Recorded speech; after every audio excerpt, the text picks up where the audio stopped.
Hello అందరూ ఎలా ఉన్నారు? Welcome to Bhaskar cookings. ఈరోజు మన వీడియోలో చేయబోయేది చికెన్ సెట్ అయ్యే కాంబినేషన్లో సెట్ అయ్యే బగారా రైస్ అన్నట్టు. మీరు బగారా రైస్ అనుకోవచ్చు, ఏదనుకంటే రైస్ చేసుకొని చికెన్ తింటే చాలా అద్భుతంగా, చాలా ఇంట్రెస్ట్గా ఉంటుంది. ఆ బగారా రైస్ మనం ఇప్పుడు ఎలా చేయాలో తెలుసుకుందాం, ఓకేనా? మనం చేసే రైస్ నాన్ వెజ్లో దేంతో తిన్నా చాలా బాగుంటుంది, చాలా సూపర్ ఉంటుంది. ఆ రైస్ ఏందో మీకు చెప్తాను. వీడియోకి వెళ్ళిపోతాను, వీడియో స్టార్ట్ చేద్దాం.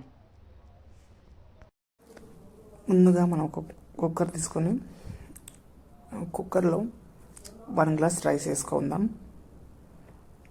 అంటే మన కుక్కర్లో పెట్టుకుంటే మనకు స్టీమ్ అవుతుంది, మంచిగా రైస్ మెత్తగా మంచిగా అవుతుంది. కాబట్టి కుక్కర్ తీసుకున్నాం. 1 గ్లాస్ వైట్ రైస్ వేసుకున్న తర్వాత మనం దాంట్లో 2 గ్లాస్ వాటర్ పోసుకుందాం. అంటే ఇది మీ అందరికీ తెలిసిందే, వైట్ రైస్లో 1 గ్లాసుకు 2 గ్లాసు వాటర్ అన్నట్టు. తర్వాత మనం వాటర్ వేసుకున్నాం కదా, వాటర్ వేసుకున్న తర్వాత మనం దాంట్లో కొన్ని 4 నుంచి 5 పచ్చిమిర్చి ముక్కలు వేసుకుందాం. మాకు లైట్గా స్పైస్ తగులుతుంది.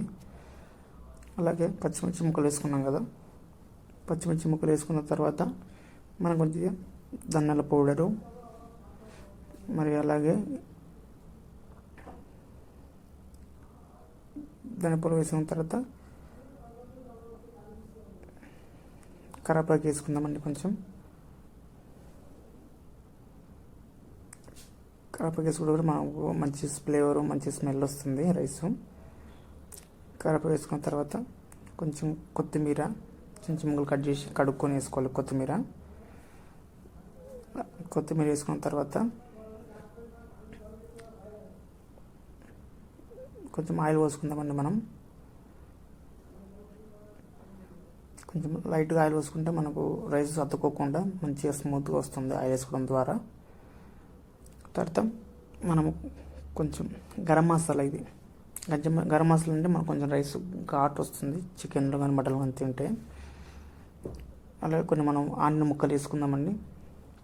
చిన్న చిన్నగా 4 పీసులు 3 పీసులు వేసుకుందాం ఆనియన్స్ ముక్కలు. అన్ని ముక్కలు వేసుకున్న తర్వాత మనం మంచిగా కలుపుకుందాం.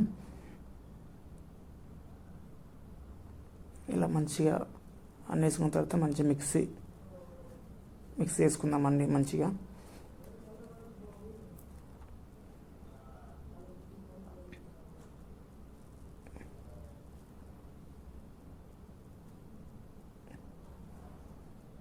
ఇలా మంచిగా కలుపుకున్నాం కదా.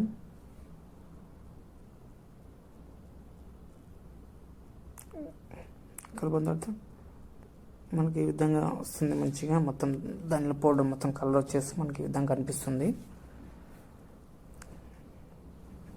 అలాగే మనం లాస్ట్లో హాఫ్ స్పూను సాల్ట్ వేసుకుందామండి. సాల్ట్ వేసుకొని డక్కని ఈ విధంగా కుక్కర్కి డక్కని పెట్టేసుకున్న తర్వాత మనము పొయ్యి ఆన్ చేసుకొని పొయ్యి మీద కుక్కర్ పెట్టుకుందాం. మనకు 15 మినిట్స్లో రైస్ అయిపోతుంది. మంచిగా మనకు బిర్యానీ టైప్ అయిపోతుంది రైస్.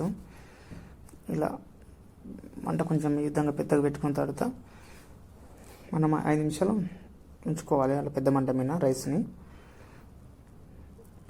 తర్వాత మనకు 5 మినిట్స్ అయిపోయిన తర్వాత మనకు ఒక విజిల్ వస్తుంది, అంటే సీటీ వస్తుంది ఒకటి. విజిల్ వచ్చిన తర్వాత మనం కొంచెం తక్కువ పెట్టుకోవాలి, సిమ్లో పెట్టుకుందాం. కొంచెం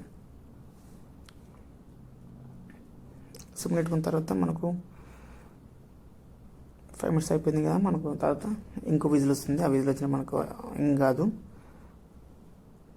ఇలా విజిల్ వచ్చిన తర్వాత మనము మొత్తం స్టవ్ కట్టేద్దాం, మొత్తం బంద్ చేసుకుందాం. బంద్ చేసుకున్న తర్వాత మనము కుక్కర్ తీసుకొచ్చి పక్కన పెట్టేసుకుందాం. ఆఫ్టర్ 5 మినిట్స్ తర్వాత మనకు ఇది విజిల్ మొత్తం పోతుంది. మనం అప్పుడు డక్కన్ తీసుకోవాలి. ఇలా ఈ విధంగా డక్కన్ తీసిన తర్వాత చూడండి మన వైట్ రైస్ ఎలా అయిందో, బగర్ రైస్ లాగా అయిపోయింది. ఈ రైస్ని మనము నాన్ వెజ్ కర్రీలో కానీ తిన్నా మనకు చాలా బాగుంటుంది, చాలా సూపర్ అనిపిస్తుంది. చూడండి రైస్ ఎలా అయిందో, ఎంత మంచిగా అయిందో. నేను ఈ రైస్ చేయడానికి కారణము ఆల్రెడీ మేము మన దగ్గర మటన్ కర్రీ ఉంది కాబట్టి రైస్ తీసుకున్నాము. చూడండి, మటన్ కర్రీలో ఈ రైస్ బాగా సెట్ అయింది, అద్భుతంగా ఉందండి. మీరు కూడా ట్రై చేయండి. ఈ వీడియో నచ్చితే మన ఛానల్ లైక్ చేయండి, షేర్ చేయండి, సబ్స్క్రైబ్ చేయండి. నెక్స్ట్ ఏ వీడియో కావాలో కామెంట్లో చెప్పండి.